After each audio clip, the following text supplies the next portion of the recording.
เมืองพุนทองจัดพิธีประกาศบ้านเบิ้นไซเป็นบ้านค่ายคือตัวเมืองหน่อยในชนบทในตอน2 วันที่ 6 เดือนมีนาปี 2025 ที่วัดโพไซยรามบ้านเบิ้นไซเมืองพุนทองแขวงจำปาสักได้ใช้พิธีประกาศบ้านเบิ้นไซเป็นบ้านค่ายคือตัวเมืองหน่อยในชนบท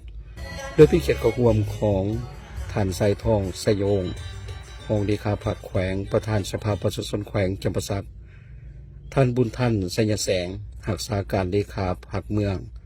ว่าการเจ้าเมืองพุนทองท่านดอนอัมขวงเลขาคณะผักหักฐานในบ้านเบิ้นไซมีการนำแขวงนครเมืองห้องการแสดงการกรมขององค์ขางเมืององค์การจะต่างๆของบ้านและประชาชนภายในบ้านเบิ้นไซเข้าร่วมอย่างหลงหลายในพิธีท่านดอนอัมขวงเลขาคณะผักหักฐานในบ้านเบิ้นไซได้ในการสภาพการนำพาสร้างบ้านเบิ้นไซเป็นบ้านคือตัวเมืองน้อยในชนบทซึ่งให้รู้ว่าบ้านเบิ้นไซเป็นบ้านหนึ่งที่ขึ้นกับกลุ่ม8เบิ้นไซเมืองพุนทองแขวงจำปาสักบ้านเบิ้นไซได้รับการสร้างตั้งขึ้นมาแล้ว300 กว่าปีซึ่งมีเพียง10 ครอบครัวบ้านเบิ้นไซตั้งอยู่ห่างจากเทศบาลเมืองพุนทองทางทิศตะวันตกประมาณ37 กิโลเมตรมีขอบเขตชายแดนติดจอดดังนี้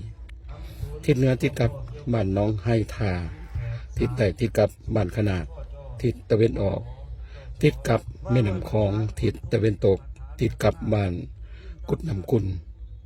กุมหานนคูนบ้านเบิ้นไซมีจำนวน376หลังคาเรือนมีจำนวนครอบครัวทั้งหมด468 ครอบครัวมีพลเมืองทั้งหมด 2,441 คนหญิง 1,144 คนอันสำคัญที่สำหรับการประเมินบ้านใหญ่เป็นตัวเมืองน้อยในชนบทตาม16 มาตรฐานคือมาตรฐานที่ 1เป็นบ้านพัฒนาในชนบทผ่านการประเมินตามมาตรฐานแล้วเห็นว่าบ้านเบิ้นไซสามารถบรรลุได้100%ของมาตรฐานรวมมาตรฐานที่ 2บ้านมีหัวหน่วยเป็นสินค้าการบริการกลุ่มการผลิตสินค้าต้นต่อของบ้านแมนปลูกข้าวเลี้ยงสัตว์และมีหัวหน่วยธุรกิจสื่อขายภายในบ้านมาตรฐานที่ 3เป็นบ้านใจกลางทั้งด้านเศรษฐกิจวัฒนธรรมสังคมอยู่ชนบทอำนวยความสะดวกในการสร้างบ้านพัฒนาให้บรรดาบ้านอองข้างในพิธีท่านสายทองไสยวงศ์ห้องที่ขาผักแขวงประธานสภาประชาชนแขวงจำปาสักได้มอบใบหับห้อง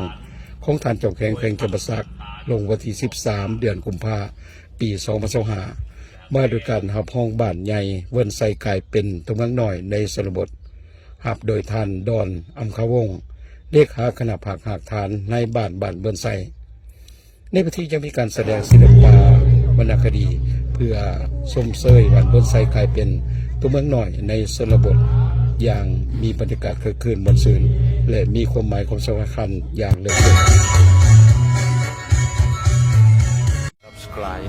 เพื่อติดตามข่าวต่อไปที่นี่จำปาไมนิวส์